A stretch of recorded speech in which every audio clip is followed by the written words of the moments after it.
Israel और Gaza के बीच चल रही जंग में अमेरिका के साथ ईरान की एंट्री भी हो गई है। ईरान पूरी तरह से गाजा के साथ खड़ा है। वहीं अमेरिका ने इजरायल को मदद देने का ऐलान किया है।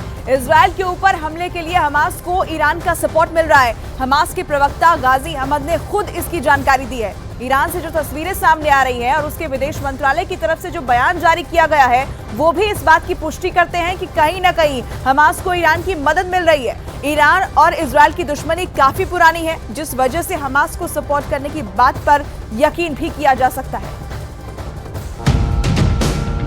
इजरायल और हमास के युद्ध में ईरान हमास और फिलिस्तीन के साथ खड़ा है। हिजबुल्लाह ने भी हमास का समर्थन किया है। कहा जा रहा है कि इस हमले की प्लानिंग बेरूत में हुई और इस पर हिजबुल्लाह ने भी हामी भरी। अमेरिकी मीडिया ने तो यहां तक दावा किया कि ईरान को हमास के प्लान की पहले से खबर थी। अमेरिकी मीडिया वॉल स्ट्रीट जर्नल ने हमास और हिजबुल्लाह के सीनियर अधिकारियों के हवाले से अपनी रिपोर्ट में दावा किया है कि ईरान के सुरक्षा अधिकारियों ने इजरायल पर हमले की प्लानिंग में हमास की मदद की थी। इसके बाद उन्होंने 2 अक्टूबर को बेरूत में एक बैठक में हमले के लिए हरी झंडी दे दी थी। इस पर्दाफाश के बाद ईरान और इजरायल के बीच तनातनी और बढ़ गई है। अगर गाजा से इजरायल की जंग और आगे बढ़ती है तो इसके तेहरान तक पहुंचने में भी देर नहीं लगेगी।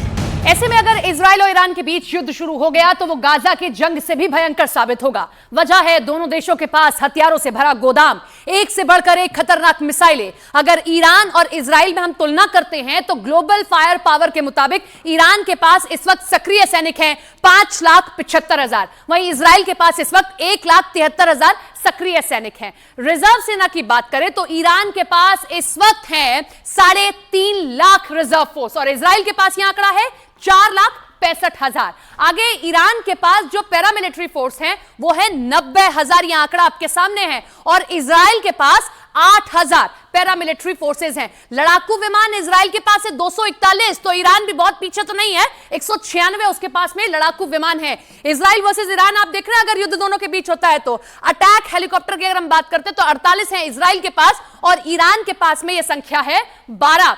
आगे बात करते हैं टैंक की तो 2200 इजरायल के पास टैंक मौजूद है। ईरान के पास में ये बड़ा आंकड़ा है 4071 का टैंक है इजरायल के पास में, यह आंकड़ा उसके पास है। बख्तरबंद गाड़ियां 56,290 इजरायल के पास है और ईरान के पास है 69,685 बख्तरबंद गाड़ियां। तो आप सोचिए जरा दोनों देशों के बीच में अगर जंग हो जाती है तो यह आंकड़ा बहुत कुछ बताता है।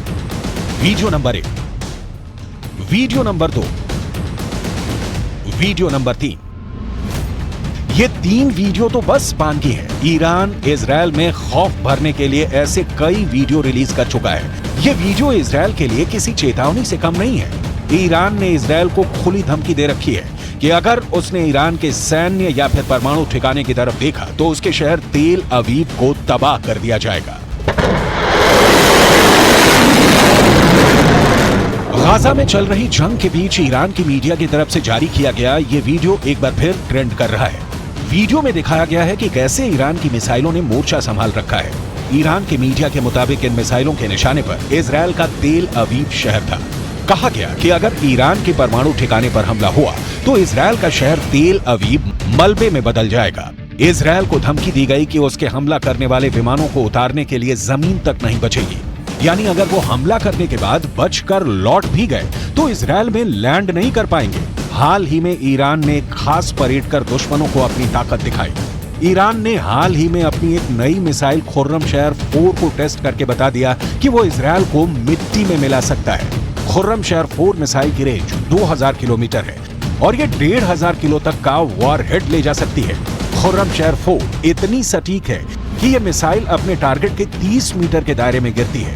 13 मीटर लंबी इस मिसाइल को लॉन्चिंग के दौरान ही खत्म किया जा सकता है, क्योंकि जब ये अपने टारगेट की तरफ बढ़ती है यानी टर्मिनल स्टेज में इस मिसाइल की रफ्तार करीब 20,000 किलोमीटर प्रति घंटा होती है। इजरायल के किसी भी मिसाइल डिफेंस के लिए इसे रोकना आसान नहीं होगा। ईरान इजरायल की बरसों पुरानी दुश्मनी बहुत ही खतरनाक मुकाम पर पहुंच गई है। वजह बना है ईरान का परमाणु कार्यक्रम और ईरान के हमास के लिए हमदर्दी। दावा किया जाता है कि इसी हमदर्दी के चलते ईरान बरसों से हमास को हथियार मुहैया कराता आया है और अब भी कर रहा है। अमेरिका की United states institute of peace के मुताबिक ईरान ने पहली बार 1980 के दशक में हमास और फिलिस्तीन के साथ रिश्ते जोड़े थे। दावा किया जाता है कि उसी वक्त से ईरान हमास को धन, हथियार और ट्रेनिंग देता रहा है। ईरान ने कई तरह के रॉकेट भी हमास को ट्रांसफर किए हैं। खास तौर पर फज्र 3 और फज्र 5 रॉकेट के साथ साथ सीरिया में बने M302 भी गाजा को दिए हैं। वहीं अमेरिका मिडिल ईस्ट में इजरायल को एक बड़े सहयोगी के तौर पर देखता है। इसकी एक बड़ी वजह ईरान से निपटना भी है।